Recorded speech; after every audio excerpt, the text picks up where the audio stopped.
Así que vamos a leer, dice la Escritura, en el nombre del Padre, del Hijo y del Espíritu Santo.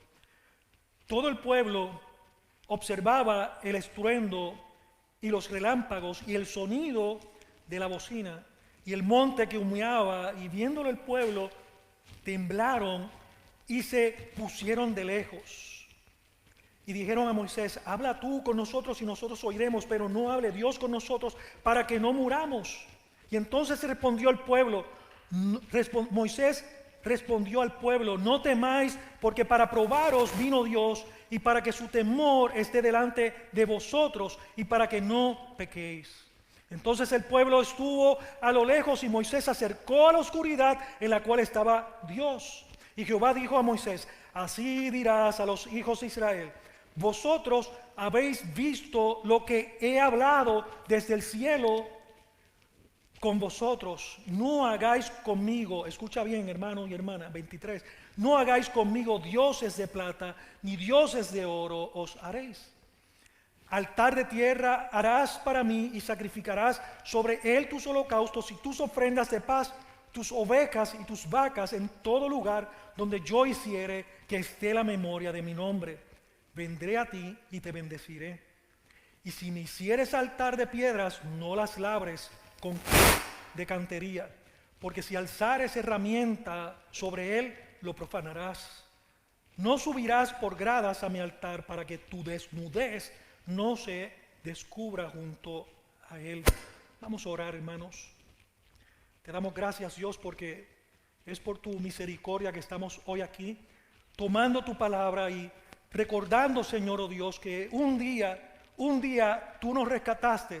Ese día donde tú quisiste, Señor, mostrar tu gracia y tu gloria a favor de aquellos pecadores, aquellos que estábamos en bancarrota, y que tú quisiste por tu soberana voluntad salvar.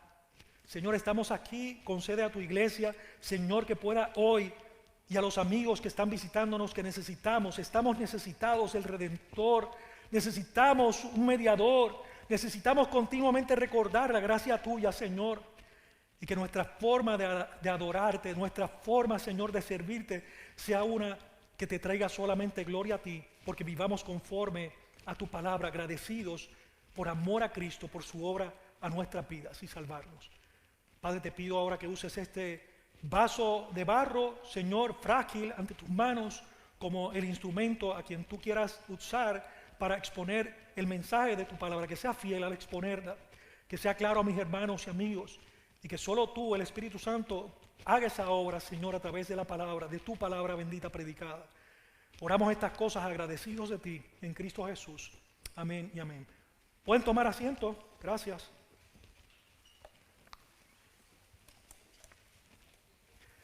Lo que hemos estado viendo nosotros y lo que hemos visto hasta ahora en Éxodo 20 es que Dios ha guiado a su pueblo hasta el monte Sinaí precisamente para darle su ley.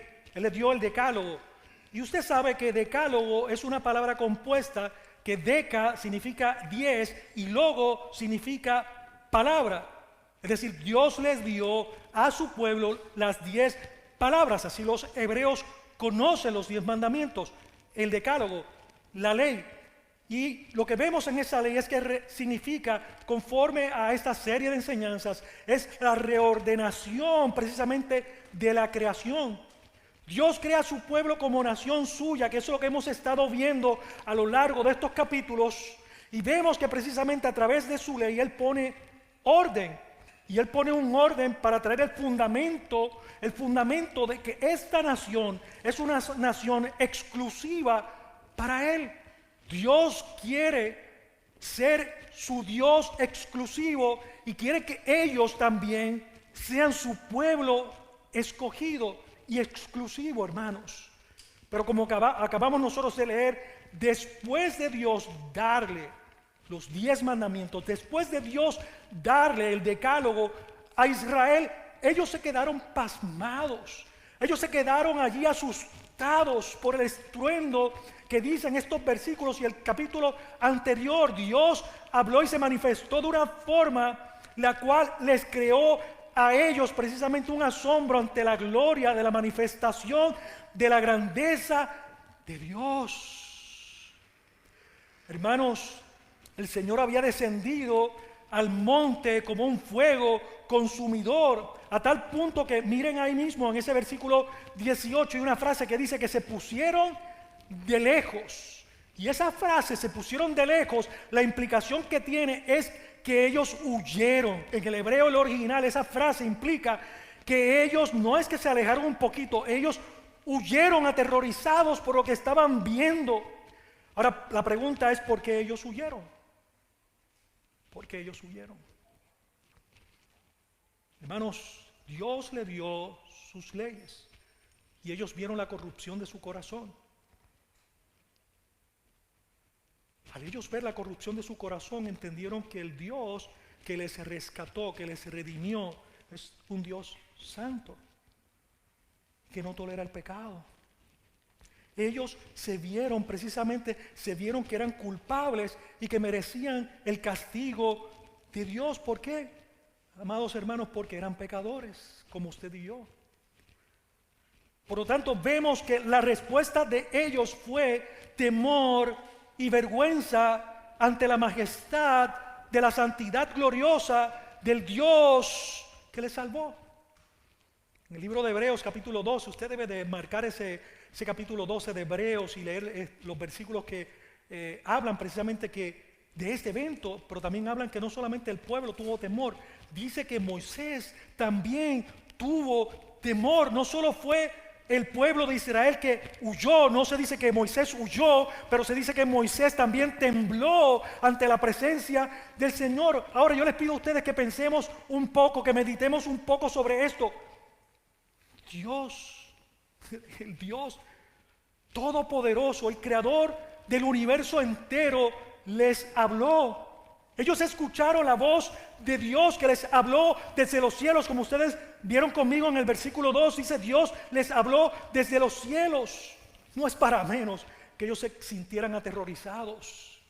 Una y otra vez la Biblia, hermanos, una y otra vez la Biblia en el Antiguo Testamento y en el Nuevo Testamento nos habla de cuál fue la respuesta de los hombres y mujeres que escucharon o vieron una manifestación de Dios, hermanos, y fue una similar a esta.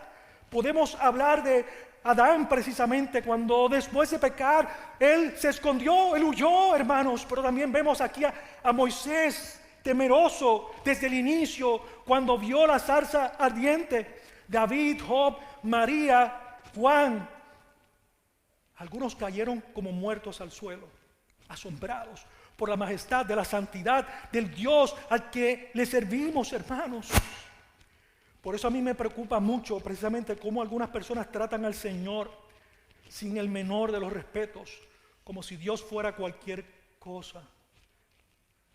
Dios se me apareció, Jesús se me apareció y me habló. Mire, hermano, hermana, tengamos cuidado, porque hoy día todavía hay personas que no tienen el respeto y el temor reverente ante el Dios que hoy estamos nosotros oyendo. Ahora, pero ¿por qué específicamente tuvieron ese terror los israelitas? ¿Por qué vemos nosotros eso en la Escritura? Como les digo, Dios expuso la corrupción de sus corazones. Dios expuso el pecado cuando Dios le dijo: estas son mis leyes. Estas son las leyes bajo las cuales tú te vas a relacionar conmigo. Y estas son las leyes bajo las cuales, teniendo esa relación conmigo a cuentas, entonces vas a poder relacionarte con los demás. Y esto es lo que yo espero de ti. La ley expuso su pecado ante la santidad de Dios. Y antes de seguir, es bueno que sepamos al menos 3 propósitos principales de la ley de Dios. Una, hermanos, es para frenar nuestro pecado ante la amenaza del castigo. Dios va a castigar a los pecadores. Dios va a castigarlos. Número 2, para revelar que por nuestro pecado no podemos vivir conforme al estándar perfecto de Dios. Y número 3, para mostrarnos cómo vivir de una manera tal que glorifique a Dios. Así que algunos de los propósitos se los menciono, es para frenar nuestro pecado, para revelar precisamente que no estamos viviendo de acuerdo al estándar de Dios por nuestras obras, y para mostrarnos cómo vivir para la gloria de Dios. Hermanos, al igual que los israelitas, nosotros deberíamos responder a su palabra y al Evangelio con temor y temblor, y recordar que necesitamos un mediador, y así es el título de este mensaje. Necesitamos un mediador. El primer punto es, comenzando con el versículo 19, el pueblo pide un mediador. Y eso es exactamente lo que ocurrió. Aquí vemos que los israelitas tenían tanto miedo que suplicaron a Dios que no les hablase a ellos directamente. Como dice Hebreos 12:19 precisamente. Piensen por un momento, ellos se enfrentaron al acusador y a la acusación. Ellos se enfrentaron al juez, pero también al juicio. Entonces, todo estaba a la vez allí, de frente a ellos. Ellos le piden a Moisés, habla tú con Dios, que Dios no nos hable a nosotros, porque vamos a morir, para que no muramos. Porque ellos entendían que necesitaban un mediador. Así que, amada iglesia del Señor, ciertamente Moisés fue el más grande mediador del Antiguo Testamento. Y la Biblia lo dice así, pero no podemos olvidar que Moisés simboliza a un mayor y mejor mediador. Moisés apuntaba a Jesús, como dice en Hebreos 3, capítulo 3. Jesús ha sido hallado digno de mayor honor que Moisés. Lo dice literalmente. Porque Jesús es ese nuevo mediador de un nuevo pacto en su sangre. Y es importante que desde el principio de este sermón escuchemos y retengamos esta palabra, hermanos. Porque ahora fíjense el contraste entre Moisés y Jesús. Jesús es un mayor y mejor mediador que Moisés porque es completamente Dios y completamente hombre. Jesús es mayor y mejor mediador que Moisés por su obediencia perfecta a la ley. Jesús es mayor y mejor mediador que Moisés, hermanos, porque Moisés violó los mandamientos de Dios. Moisés estaba limitado porque él mismo era un violador de la ley, pero Jesús es un mayor y mejor mediador que Moisés, porque la Biblia dice que hay un solo Dios y un solo mediador entre Dios y los hombres, y ese es Jesucristo hombre. En 1 de Timoteo capítulo 2 versículo 5, versículo 20, nosotros vemos, hermanos, precisamente que Moisés le responde al pueblo. Ellos piden un mediador y Moisés responde al pueblo. Ellos tuvieron miedo que Dios los aplastara y los destruyera, porque ellos entendieron mal las intenciones que Dios tenía. Ellos no comprendieron las intenciones de Dios. Pero Moisés, como mediador del pacto, les aclara y les asegura que ese no es su deseo. Dios no deseaba aplastarlos, Dios no deseaba destruirlos. Moisés les hace ver dos propósitos allí en esta respuesta. Y ustedes lo pueden marcar ahí en su versículo 20. Uno dice que es por el temor y el otro dice para que no pequéis. Dice, Dios, número uno, quería probarlos. ¿Para qué, hermanos? Para ver si ellos le obedecían. Y número dos, precisamente, de hecho, si ustedes recuerdan en el capítulo 19, nosotros leímos que ellos dijeron, cuando Moisés les habló las palabras antes del decálogo, ellos dijeron, haremos todo lo que Jehová ha dicho. Ellos se comprometieron con el Señor a obedecer su palabra y luego, ¡pum!, vino la ley. Y ellos se horrorizaron, no solo por la imagen, o no por la imagen, sino por el escenario glorioso que les creó terror, sino porque vieron su corazón. Y eso es lo que hace la ley. La ley nos muestra nuestro corazón. Y cuando estamos delante de Dios, nos hace sentir lo que debemos sentir. No orgullo, no salir corriendo como a veces vemos en la Escritura desde Génesis, sino no correr de Dios, sino correr ante Dios. Así que el segundo propósito, sin lugar a duda, era que Dios quería que ellos le temieran a Dios. Pero esa palabra temor en el original, hermanos, lo que tiene que ver no es con terror o miedo. Esa palabra de temor que dice ahí tiene que ver más con reverencia que conduce a la obediencia. Usted puede ir a una referencia bíblica en Deuteronomio capítulo 4 y versículo 10. Es un temor en nuestros corazones que cuando usted no está en Cristo pasa lo mismo que el pueblo de Israel cuando no estamos a cuenta. A través de su palabra, por los méritos de Jesús, viene el terror del juicio de Dios. Dios quiere que tengamos ese temor. Dios no quiere que nunca se vaya ese temor de nuestras vidas porque Él quiere que nosotros le obedezcamos. Pero ese temor ya no es un temor no es como pensar nosotros en un Dios huraño que dice, déjame darle estas leyes para que ellos aprendan a vivir bien. No, es un Dios amoroso, un Dios perfectamente amoroso que ha dado a su Hijo unigénito para que todo aquel que en Él cree no se pierda, mas tenga la vida eterna. Ahora, el resultado de un verdadero temor a Dios es rechazar el pecado. Cuando tú y yo realmente tememos a Dios conforme a la Escritura, que vamos a ver al final qué tipo de temor es el que Dios demanda de nosotros, nosotros vamos a desear huir del pecado, no huir de Dios, rechazar el pecado y toda vertiente que pueda venir en contra de la santidad de Dios. ¿De quién es Dios? Por eso vemos que Dios quería que Israel pudiera distinguir entre lo bueno y lo malo, qué era lo verdadero, qué era lo falso, para que ellos desearan guardar su ley, para que ellos rechazaran el pecado.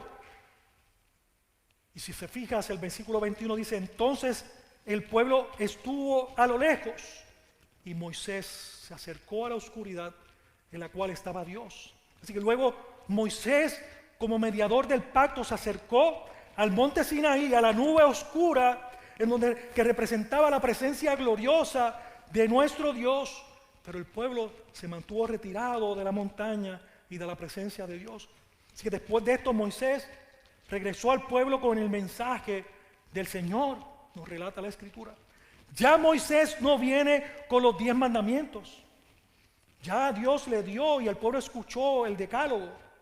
Sino que lo que vemos nosotros aquí es una división importante que quiero que usted recuerde, que a partir del versículo 22 y hasta el final del capítulo 23 es una nueva sección que se conoce teológicamente como el libro del pacto.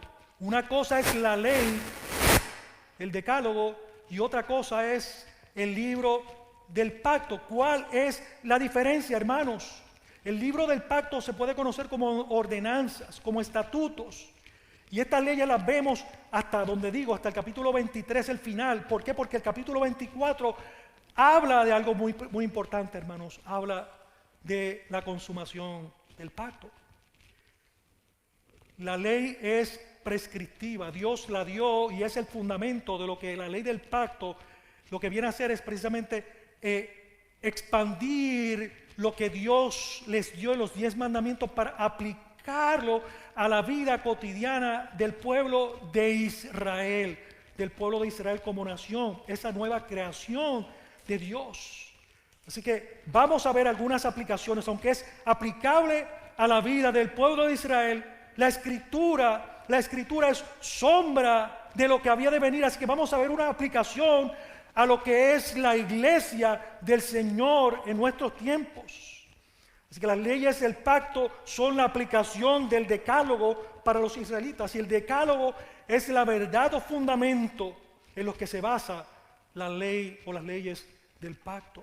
Este es mi segundo punto. El Señor regula la forma en que debe ser adorado, versículos 22 y 23.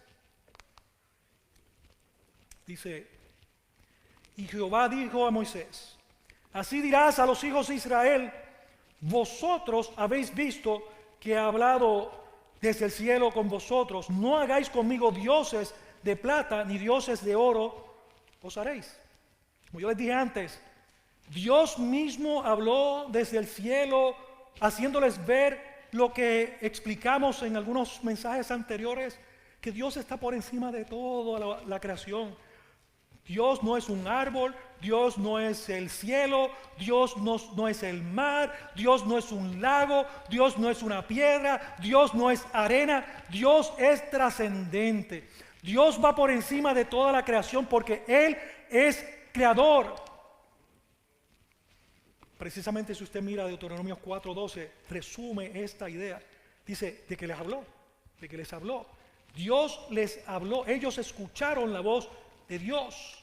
Entonces Jehová os habló desde en medio del fuego, escuchaste el sonido de las palabras, pero no viste ninguna forma, solo una voz. Hermanos, como le hemos estado mencionando, Dios quiere una relación exclusiva con su pueblo.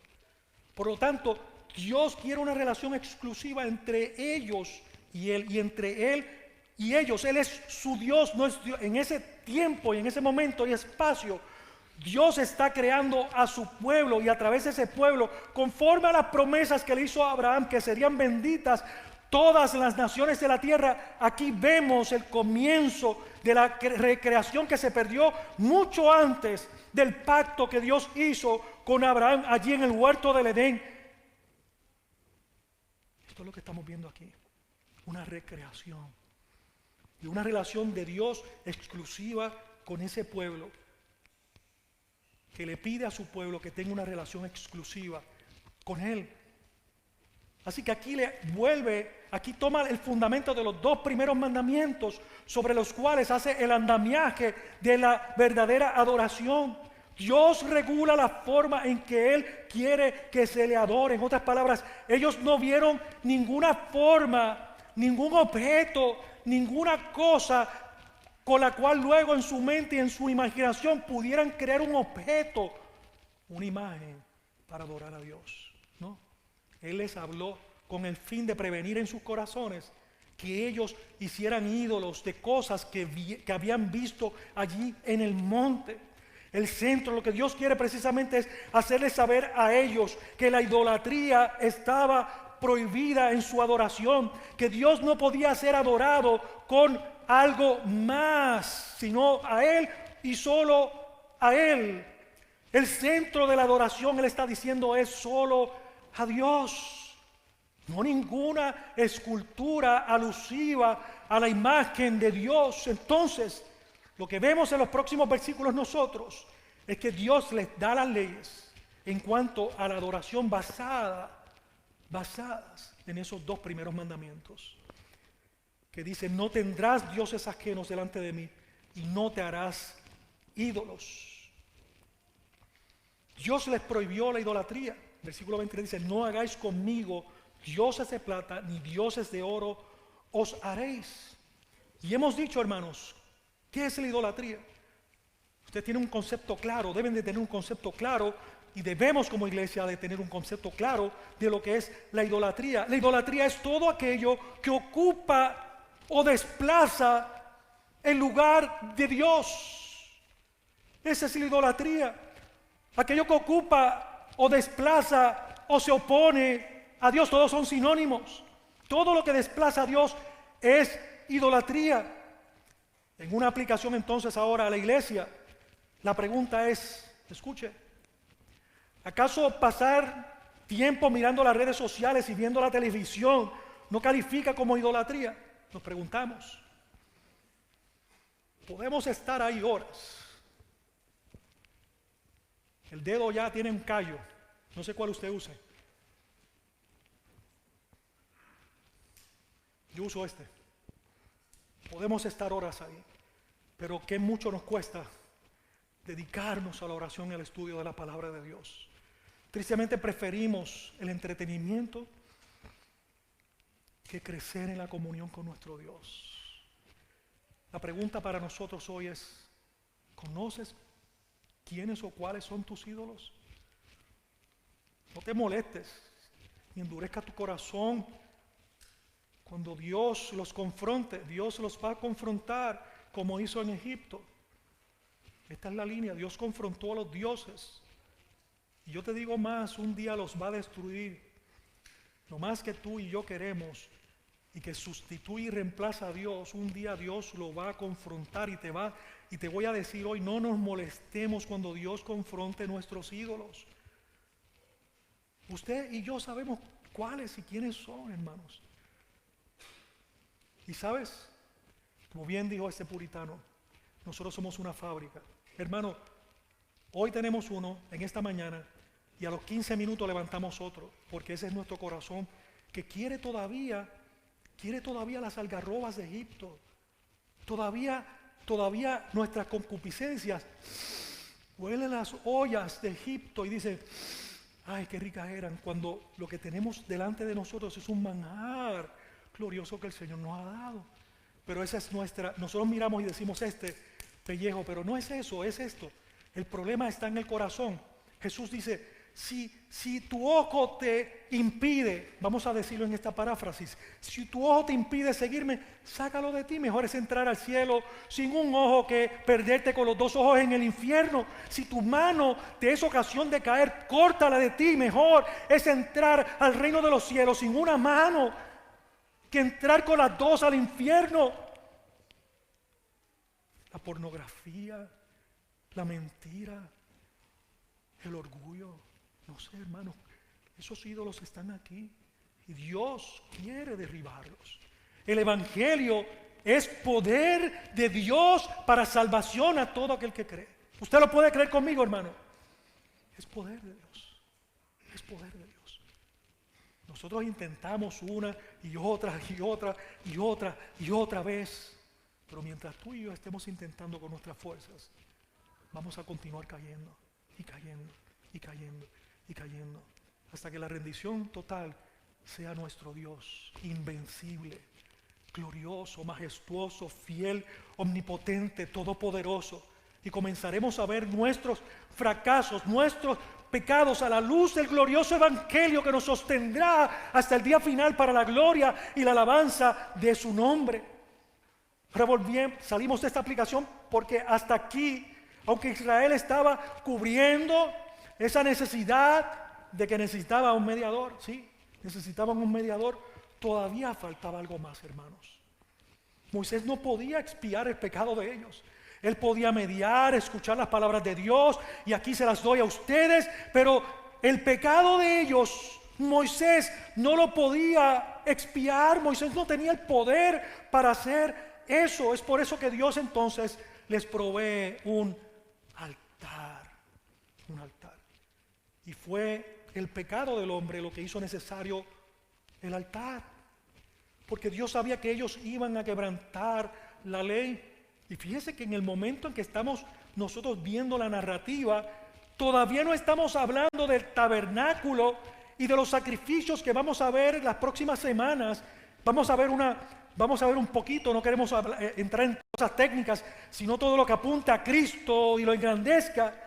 Pero ya todo esto en la historia bíblica se practicaba. Habían altares.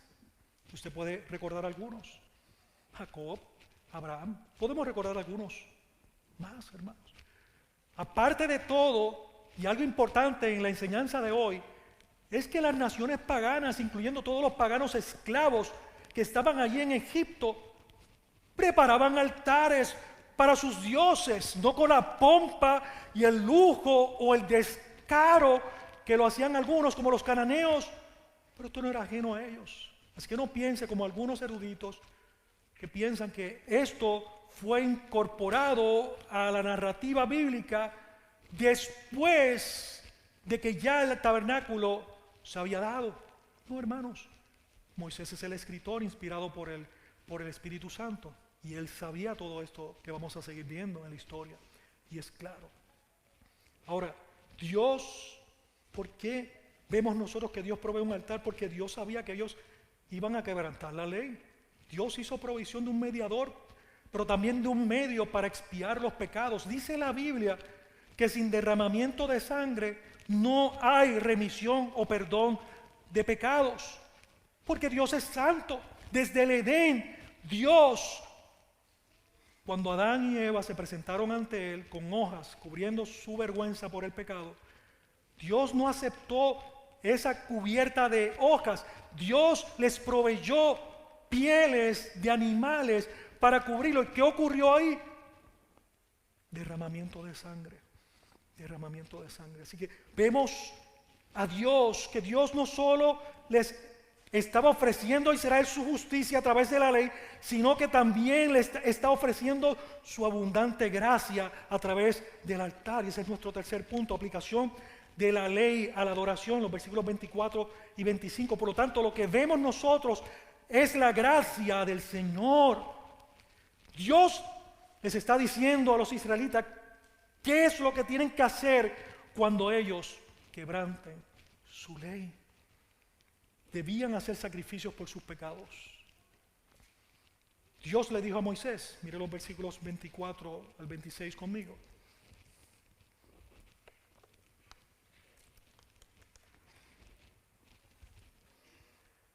Dice, altar de tierra harás para mí y sacrificarás sobre él tus holocaustos y tus ofrendas de paz.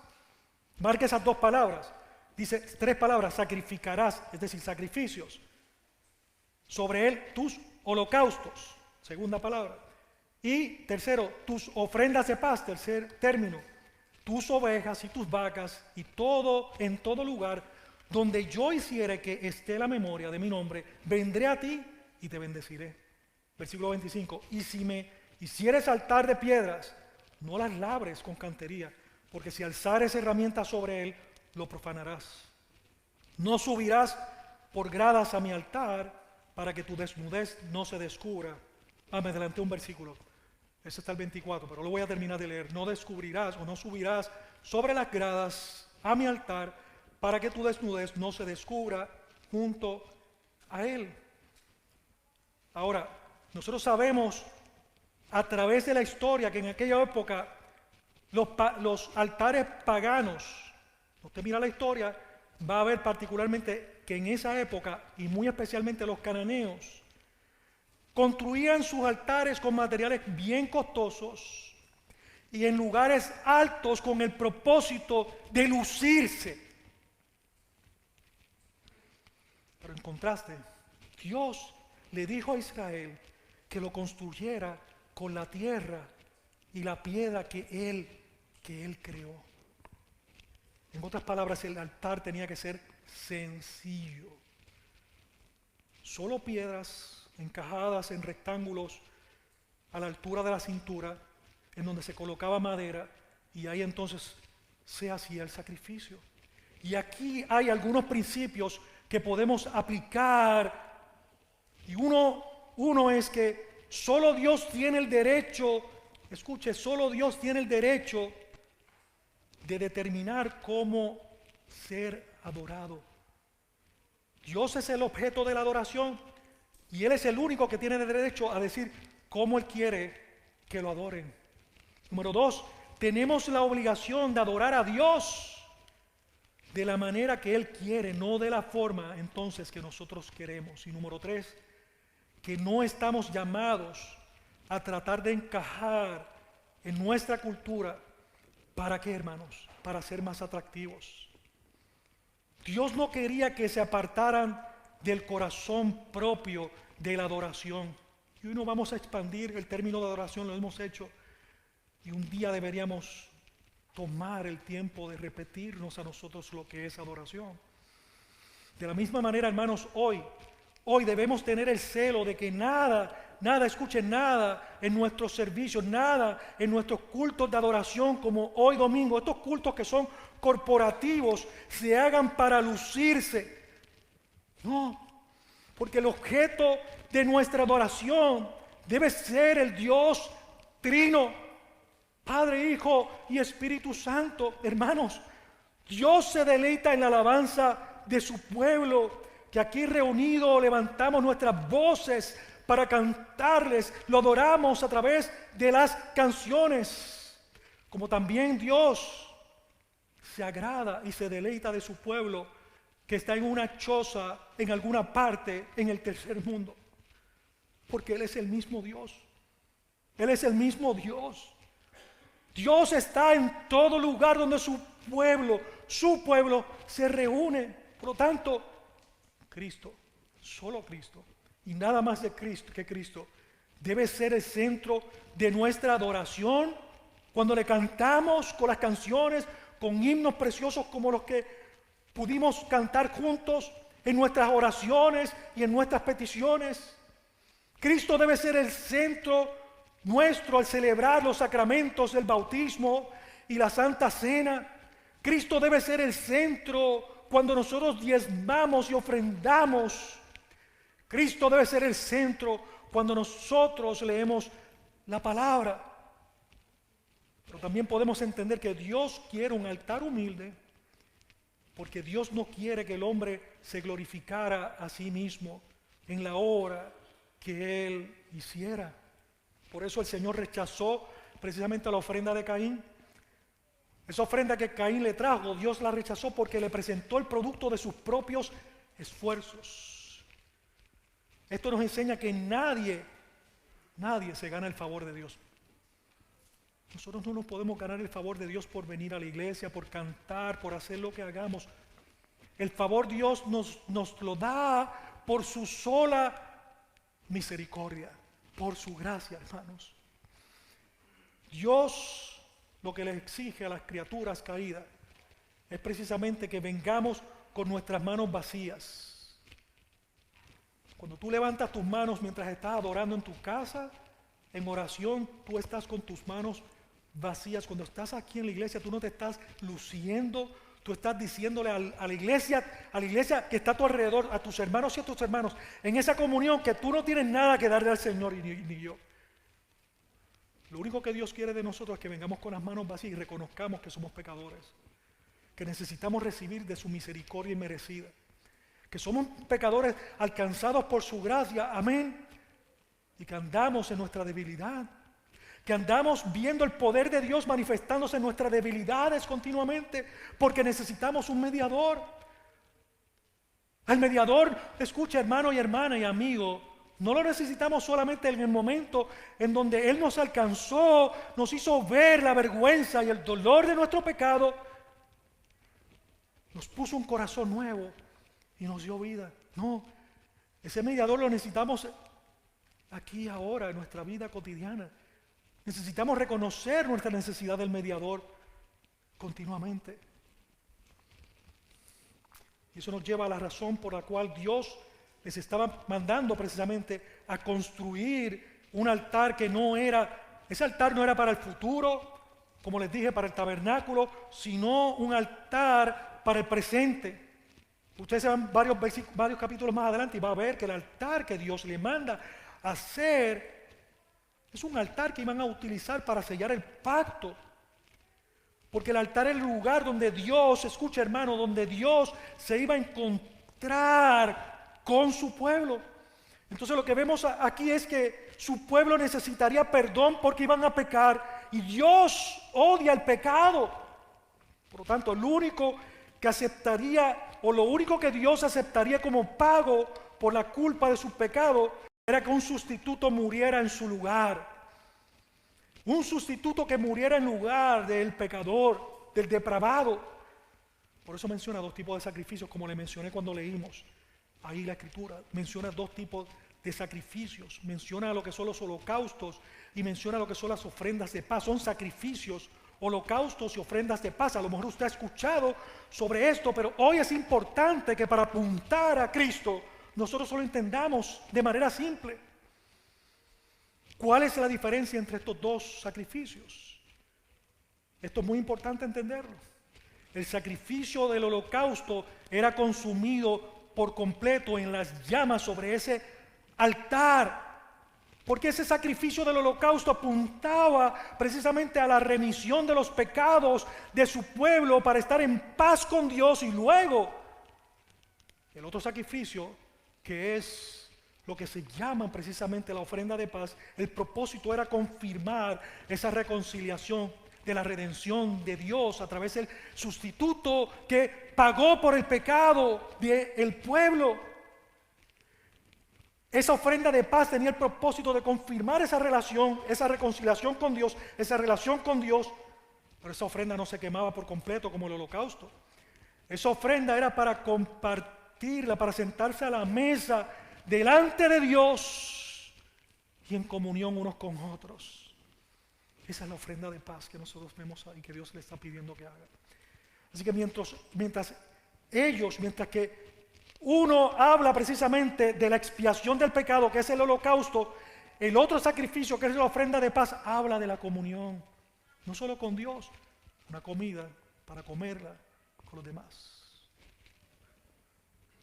Hermano, y esto era de gran consuelo para ellos. Estas palabras que ellos la vieron como aterradoras, ahora comenzaban a tener sentido para ellos, para mantener un temor no de miedo, sino mantener un temor reverente ante la misericordia de Dios, que no solo le proveyó sus leyes, les ha provisto un mediador, pero se ha provisto también el medio de gracia a través del cual ellos podían expiar sus pecados podían ser perdonados.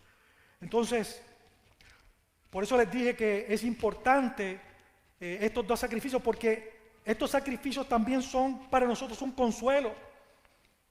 Es importante entenderlo porque para nosotros como iglesia, estos dos sacrificios son un gran consuelo, porque para nosotros, hermanos, simbolizan un sacrificio mayor y mejor, porque apuntaban al sacrificio perfecto de Jesús, que fue una sola vez y por siempre sacrificado, como lo dice Hebreos capítulo 7, versículo 27. Cristo, escuche amigo y hermano, Cristo es ese holocausto por el pecado y la ofrenda de paz que reconcilia a los pecadores con Dios. Ya nosotros no necesitamos un altar, porque Cristo, según la Escritura en Hebreos, se convirtió en ese altar propiamente. Cristo se hizo ese altar de sacrificio, y solo a través de Jesús, solo a través de Él y su muerte en la cruz del Calvario, nosotros podemos disfrutar de esa gracia, y es menester que la iglesia lo recordemos continuamente para el consuelo de nuestras vidas. Así que Dios regula nuestra adoración. No lo podemos adorar como nos parezca a nosotros. Dios ha provisto su palabra para que nosotros comprendamos cómo Él quiere que le adoremos. Y no estoy hablando de canciones, hermanos. Estamos hablando de nuestra vida entera, que debe ser objeto. Dios debe ser objeto de nuestra adoración. Adoración no es sinónimo de cantar. Si hasta aquí, perdón, no lo expliqué, y usted tenía en la cabeza que eran canciones de la adoración, bórrelo. Porque adorar a Dios es lo que somos como personas, cómo vivimos como cristianos y cómo tú estás viviendo tu vida. Dios quiere decirnos hoy que no lo podemos adorar a través de las tradiciones. Las tradiciones no tienen ninguna validez. Dios rechaza todo lo que no ha regulado en su palabra para adorarle. Las costumbres tampoco son base para adorar a Dios.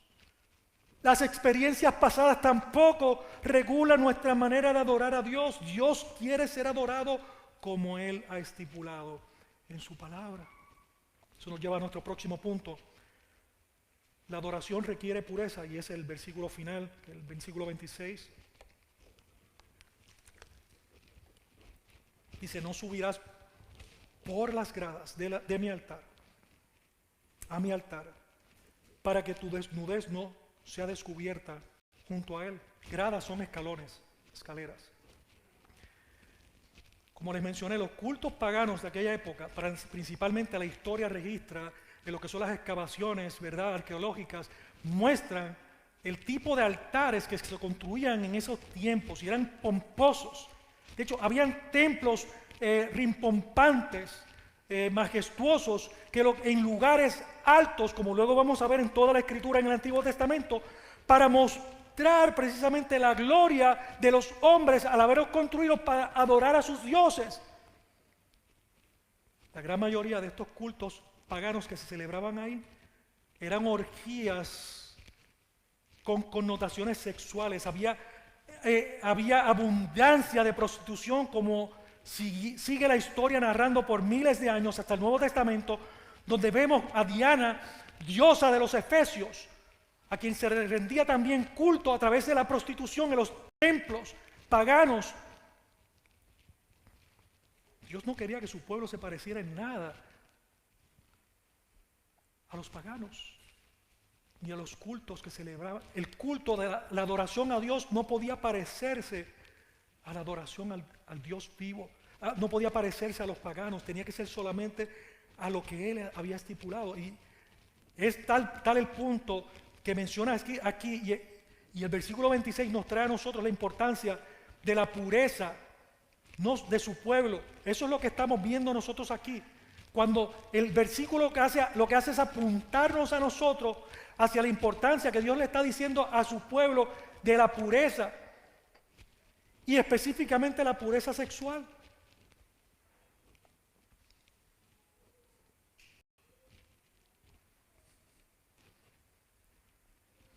Los líderes principalmente tienen que tener mucho cuidado en esta área, guardar nuestros corazones para querer honrar a Dios. Mire, la Biblia dice no adulterarás, y Jesús dijo que con solo mirar, escucha, mujer y hombre, esto es para los dos. La Biblia no es machista ni feminista, la Biblia es para el ser humano, que con solo tú mirar a un hombre, una mujer mirar a un hombre y desearlo en su corazón, ya adulteró, una mujer casada. Yo le digo más, yo no le añado a la ley. Si tú tienes en tu corazón, jovencito o jovencita, el deseo continuo en tu cabeza y haciéndote de ilusiones no propias, tú estás fornicando en tu cabeza, en tu mente. Hombre, si miras a una mujer y la deseas en tu corazón, la Biblia, Jesús dice que estamos adulterando, que es como si nos hubiésemos quebrantado. No es como, Él dice que lo hemos quebrantado.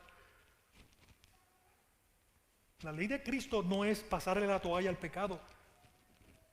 Y voy a seguir de ahí para terminar, pero Dios nos llama a pureza.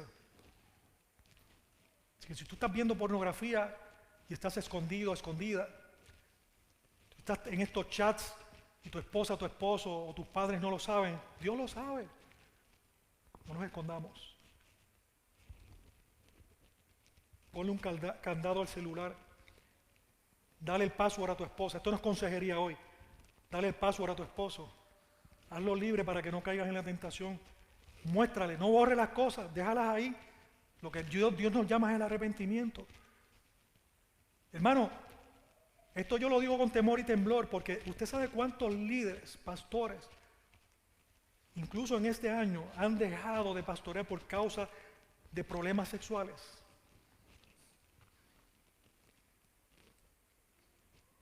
Y hacemos silencio porque esto no se trata solo de los pastores, se trata de la vida de la iglesia. Se trata de por qué necesitamos orar unos por otros. Toqué algo hoy áspero, ¿verdad?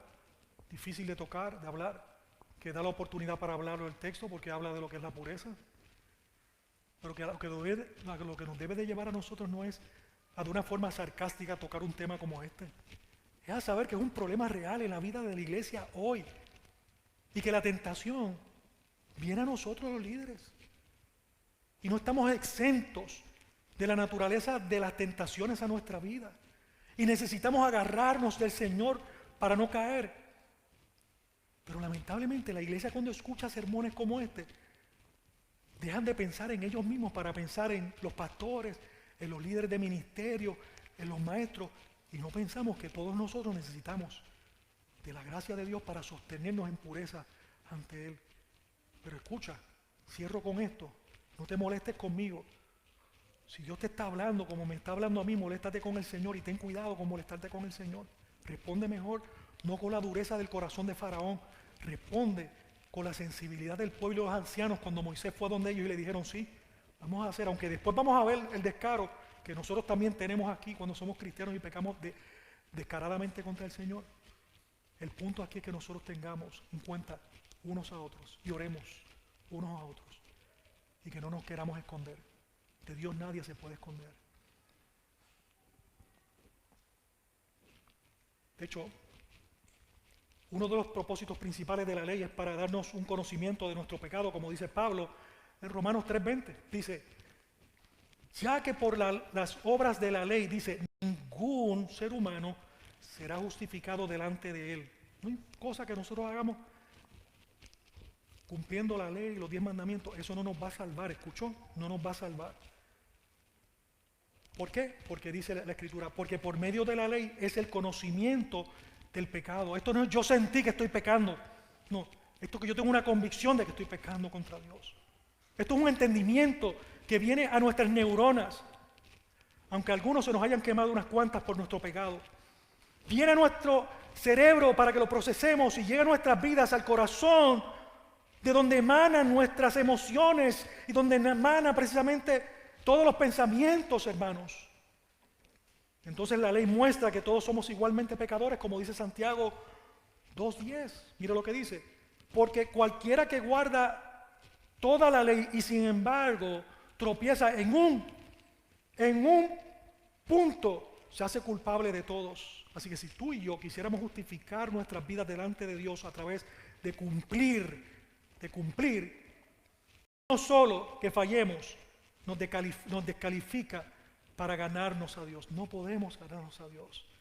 Pero mis amados hermanos, la ley tiene otro propósito. Necesitamos algo más y la ley nos señala una solución, como dice Gálatas capítulo 3 y versículo 24. Vaya allí conmigo, por favor, márquelo. Gálatas 3:24.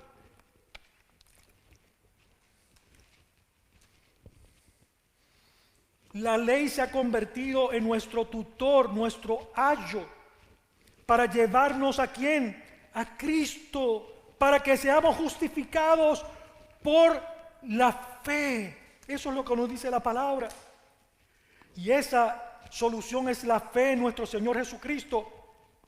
También usted puede leer Gálatas 3:13, en la primera parte que dice que nos redimió de la maldición de la ley. Y Colosenses 2:14, para los que apuntan y van a estudiar este sermón más adelante, habiendo anulado el certificado o el decreto de deuda que precisamente consiste en decretos contra nosotros y que nos era hostil, lo ha quitado de en medio, clavándolo en donde, hermanos, en la cruz.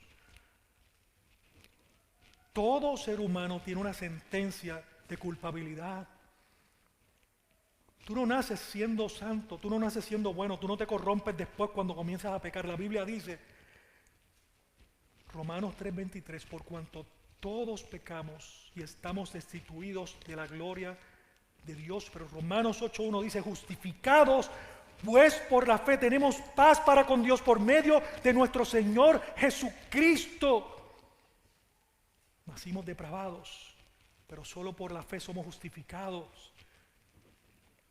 Y ahora la ley de Cristo nos manda a presentarnos como sacrificios vivos delante del Dios santo y majestuoso que dio a su Hijo único, a su Hijo unigénito para redimirnos.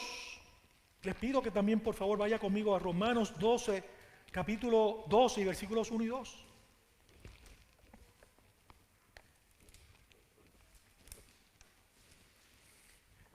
Dice, así que hermanos, os ruego por las misericordias de Dios que presentéis vuestros cuerpos como sacrificio vivo. Márquelo. Si usted tiene su Biblia abierta, sacrificio vivo. ¿Cómo nos vamos a presentar nosotros? ¿Nos vamos a poner en un altar? No.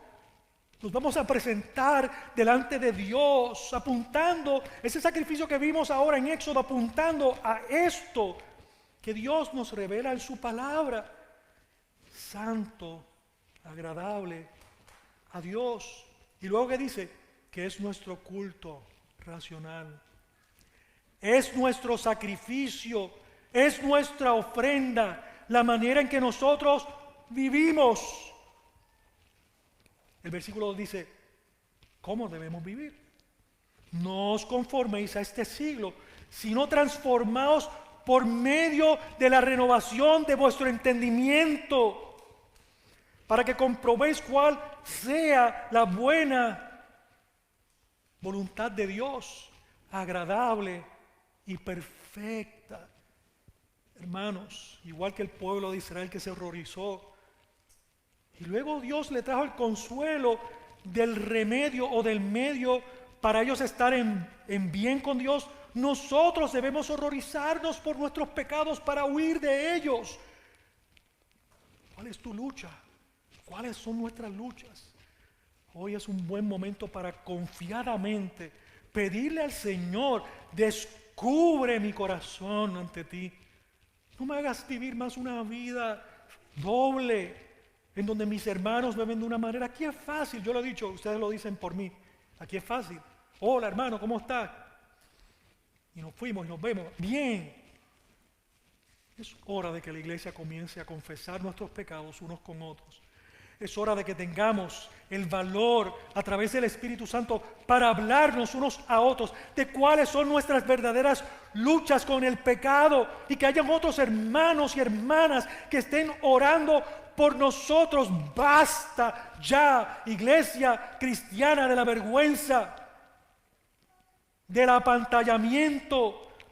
Basta ya de estar presumiendo que estamos bien cuando estamos en pedazos y necesitamos un mediador. Eso hace que una iglesia madure. Que no, yo no le puedo contar esto a mi hermano porque, mira, aquí pasó una vez que se dijo esto y hubo un mismo chinche. Sí, somos pecadores, pero usted no puede justificar esa falsa experiencia, desagradable experiencia de personas chismeando dentro de una iglesia que ciertamente hacen daño.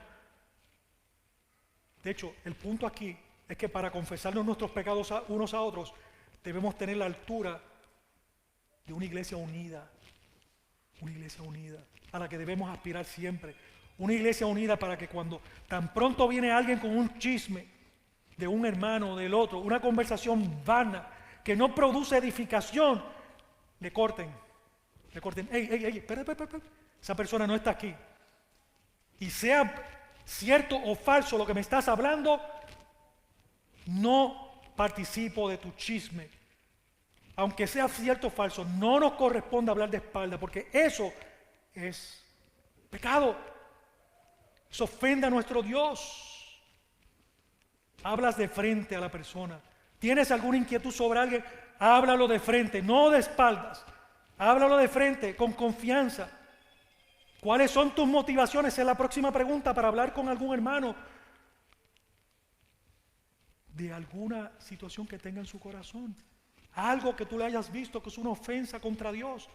¿Por qué vas a estar chismeando en una llamada sobre la ropa que usó? ¿Qué edificación tiene eso? Por la manera en que se levantó, que cantó. ¿Qué importa eso, hermano? Aquí no estamos para agradarnos unos a otros. Necesitamos un mediador, hermanos. Necesitamos un mediador y Dios nos ha provisto. 1 Timoteo capítulo 2 versículo 5, ya lo mencioné y lo repito. Porque hay un solo Dios y un solo mediador entre Dios y los hombres. ¿Quién? Jesucristo, hombre, bendito sea su nombre para siempre. Así que concluyo con lo siguiente, amada iglesia del Señor.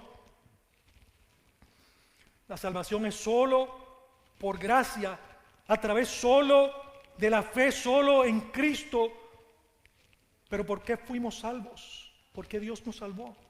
Solo para glorificar su nombre, lo cual lo hacemos nosotros solo cuando guardamos su palabra. Aquí están las 5 solas. Como vemos en Juan 14:15, las palabras de Jesús dice, y yo lo he dicho ya en esta serie varias veces, si me amáis, guardad mis mandamientos. Eso es lo que nos llama el Señor, guardad mis mandamientos. Así que obedecemos los mandamientos por nuestras fuerzas, hermanos. No podemos obedecer los mandamientos como un medio de salvación, equivocados, cuando estamos viviendo, arrastrando los pies, viniendo un domingo a la iglesia como culpables. No podemos vivir la vida como culpables cuando Cristo llevó en la cruz del Calvario nuestros pecados. No, basta ya de arrastrar esa actitud de pena, esa actitud, no de pena en cuanto a vergüenza, esa actitud de pesadumbre en su vida, que no puede deleitarse de las cosas que Dios nos da cotidianamente para su gloria, porque todo el tiempo estamos viendo a alguien que nos está persiguiendo, un Dios huraño que nos va a castigar. Ese no es nuestro Dios. Yo le he dicho varias veces, necesitamos precisamente de la gracia de Dios. Necesitamos precisamente de la misericordia del Señor. Solo Dios nos puede ayudar por su gracia a que nosotros velemos que su palabra, cumplamos, amemos y obedezcamos su palabra.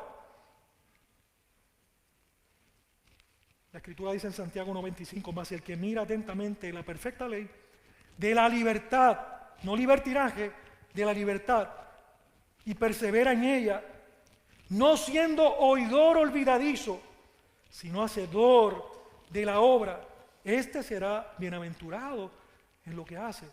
Hermanos, ¿cuántas promesas nosotros se nos van? Eso es una promesa de Dios. Eso es una palabra de promesa, la cual Dios se empeñó en cumplirla por amor a su nombre, porque nos ama. Así que al igual que Israel, porque fuimos liberados de nuestra esclavitud al pecado, ahora somos libres para adorar solo a Dios con temor reverente y también con gozo. Y tomamos su nombre en serio. Aquí le estoy declarando los 10 mandamientos. Porque hemos sido justificados por la fe, no por obras. Ahora somos libres para reposar en la gracia de Dios, el día de reposo. Porque hemos conocido a Dios, el Padre, a través de su Hijo Jesucristo. Ahora somos libres de honrar a quienes honra merecen, a nuestros padres. Porque Dios nos ha dado todo lo que necesitamos en Cristo. Ya no necesitamos robar o codiciar y somos libres para vivir una vida de pureza sexual. Porque todas nuestras mentiras, escucha, porque todas nuestras mentiras han sido expuestas, ahora somos libres para decir la verdad. Martín Lutero dijo lo siguiente: la verdadera justicia es cuando por la fe nos aferramos a Cristo y viene a vivir en nuestros corazones, por lo que Dios nos considera justos y nos concede la vida eterna. Si usted que está aquí no ha entregado su vida a Cristo, escuche bien, ya lo he mencionado, un día, escucha joven, visitas que están con nosotros, un día enfrentaremos esa justicia de Dios en su trono de gloria. Hay algunos que dicen, si Cristo viniera otra vez aquí, le harían peor. No, hermanos, Cristo está sentado en su trono de gloria y va a juzgar a la humanidad completa. Si usted está fuera de esa gracia, tenemos problemas con la ley. Y vamos a necesitar de un mediador. Vas a necesitar un abogado, un mediador, que se pare delante de ti ante el trono de gracia. Pero en su misericordia Dios ha provisto ese mediador.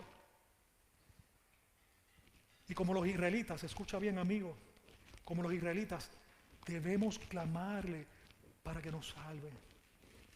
Todo lo que tenemos que hacer es confiar en Jesús.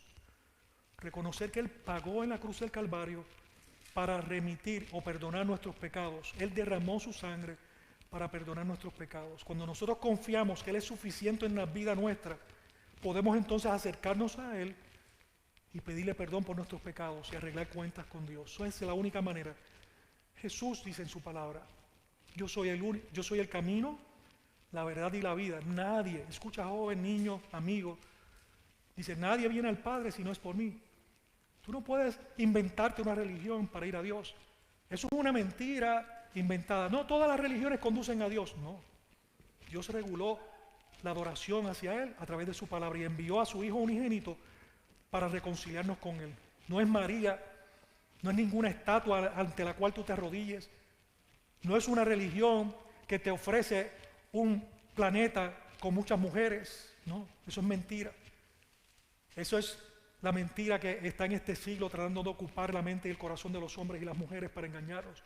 Jesús, escucha bien, Jesús guardó la ley de Dios por nosotros, ya que nunca podríamos nosotros ser salvos por nuestras propias obras. No podríamos ser salvos por nuestra obediencia. ¿Sabes por qué? Porque somos idólatras, rebeldes, mentirosos y tramposos. Pero por la fe en Jesús, su perfecta obediencia cuenta a favor nuestro. Por la fe en Cristo podemos ser obedientes a la ley de Dios. Te pido que, por favor, inclines tu rostro y me acompañes a orar.